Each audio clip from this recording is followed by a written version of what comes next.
Malaysia থেকে আমার এক বন্ধু আমাকে ভিডিওটি দিয়ে বলল, খাবার পানি তাদের অনেক দাম দিয়ে কিনতে হয় না, অর্থাৎ বুথ সিস্টেম করা আছে। আপনি টাকা দিয়ে কত লিটার পানি দরকার তত লিটার পানি এই বুথ থেকে পড়বে। আমি বাংলাদেশের কথা বলছি। দেখেন, বাংলাদেশে আপনার হাফ লিটার একটা পানির বোতলের দাম 20 টাকা। তো 20 টাকা দিয়ে পানি আমি ঢাকা শহরে যখন যেখানে যাব, কতটুকু পানি হয়?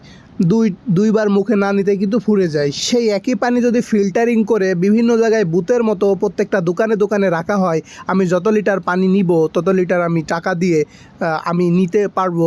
এরকম যদি একটা সিস্টেম থাকতো বাংলাদেশে, কত না ভালো হতো। আমার যতটুকু পানির দরকার আমি ততটুকু পানি কিনলে আমার হয়ে যেত। হয়তো 20 টাকার বোতল আমাকে কেনা লাগতো না, মাত্র 5 টাকার পানি কিনলেই হয়তো বা আমি চলে যেতে পারতাম। যেখানে বাংলাদেশে পানি অ্যাভেলেবেল পাওয়া যায়, বোতলজাত করে এত টাকা দিয়ে কেনার কোনো মানে হয় না।